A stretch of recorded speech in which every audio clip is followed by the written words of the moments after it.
Last night, Bobby woke up with a memory that never happened.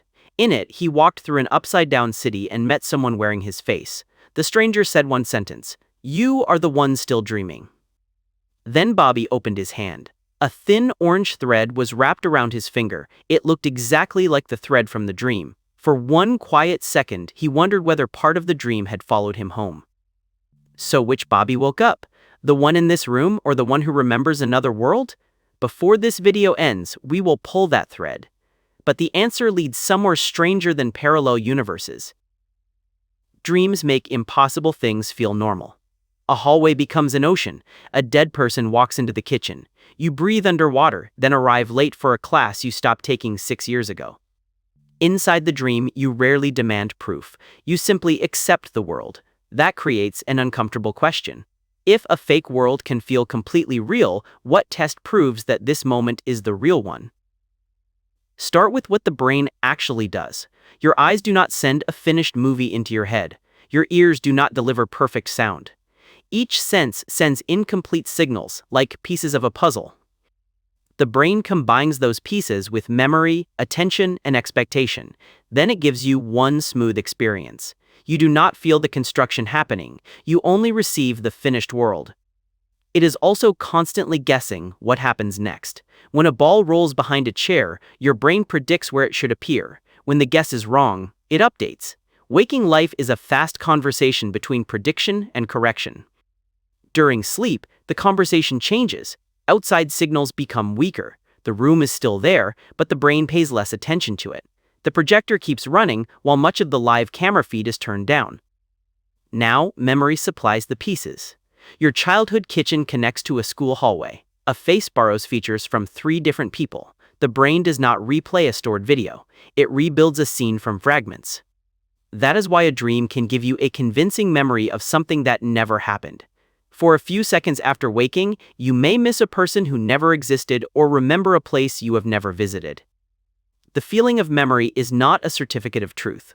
It is another experience produced by the brain. Usually, it tracks the past well enough. But dreams reveal how confidently that system can manufacture evidence. And the emotion is real.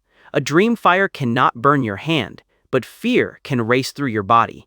A dream loss never happened, yet the sadness may follow you into breakfast. Imaginary events can create physical consequences. People noticed this long before brain scanners. Dreams were treated as visits from gods, journeys of the spirit, warnings, prophecies, and doors to hidden worlds. Parallel universes are the modern version of an ancient suspicion. The idea sounds especially tempting after many worlds. In that interpretation of quantum mechanics, different outcomes remain in the larger wave function. Reality does not choose one result and erase every alternative. But that does not give the branches a telephone.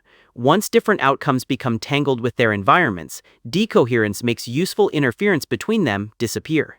Each observer finds a stable record inside their own branch. So a dream is not a radio tuned to another Bobby. Many worlds offers no accepted mechanism that sends memories across branches while you sleep. A strange dream is not experimental evidence of another timeline. Online, the story often runs backward. Someone has a vivid dream, learns a little quantum language, and uses the mystery to prove the explanation. But calling something quantum does not automatically make it scientific. Quantum effects are real. They shape atoms, chemistry, light, and every material in your brain. The harder question is whether delicate quantum states perform a special job in consciousness that ordinary brain activity cannot explain. Tiny quantum systems can preserve unusual relationships when they are carefully protected. Brains are warm, wet, crowded, and noisy.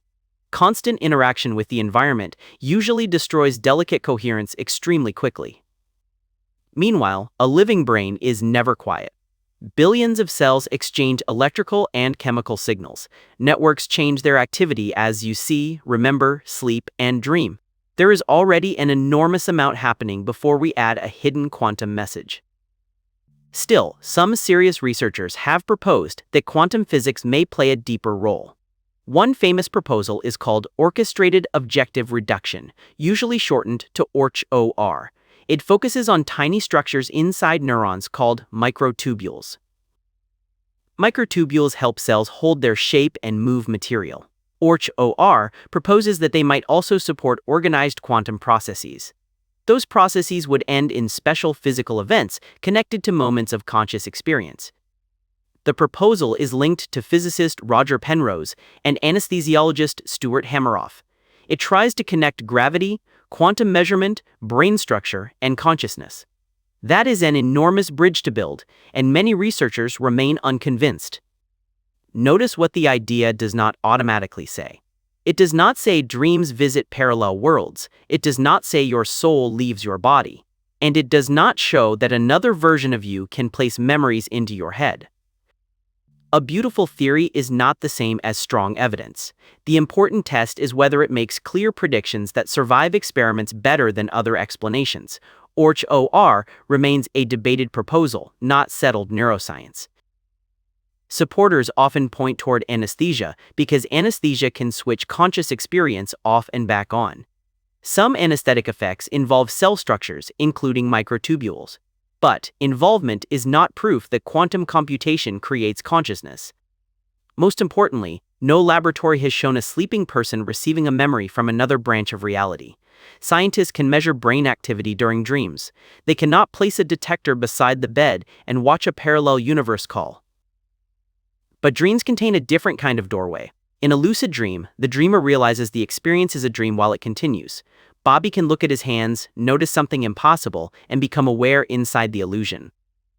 Sometimes, a lucid dreamer can change the scene. A hallway becomes a forest. Gravity switches off. The moon moves closer. The brain is not receiving a new universe. It is editing the model it is already generating. Now imagine Bobby asks a dream character whether it is conscious. The character may answer, argue, or laugh. Every word can surprise Bobby, even though the same sleeping brain appears to be producing both sides of the conversation. That is almost more disturbing than a parallel world. A mind can build a room, fill it with people, hide their next sentence from itself, and then experience the result as something happening from the outside. Waking perception is not identical to dreaming. The outside world pushes back. Other people can check it. Stable signals keep correcting your brain's guesses, but the experience you see is still assembled inside your nervous system. Consider the color red. Light reaches your eyes, and the brain responds.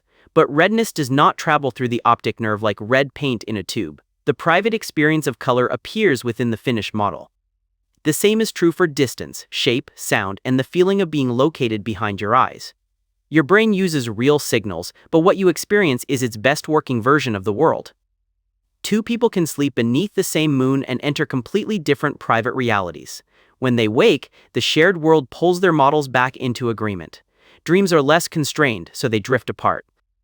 Most of those private worlds vanish quickly. Brain activity shifts, attention moves, and the memory falls apart. You remember one image, then only the feeling, then the fact that something important has been lost. Which brings us back to Bobby's orange thread. It did not travel from another universe.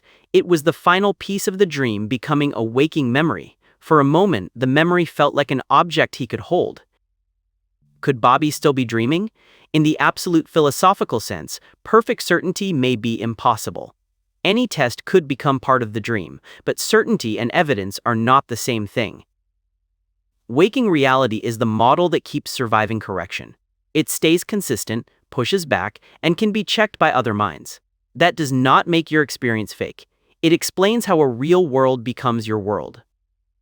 Maybe dreams do not prove that another universe exists. Maybe they prove something stranger. Every night, your brain builds a universe, places you inside it, erases the construction crew, and waits to see how long it takes you to notice.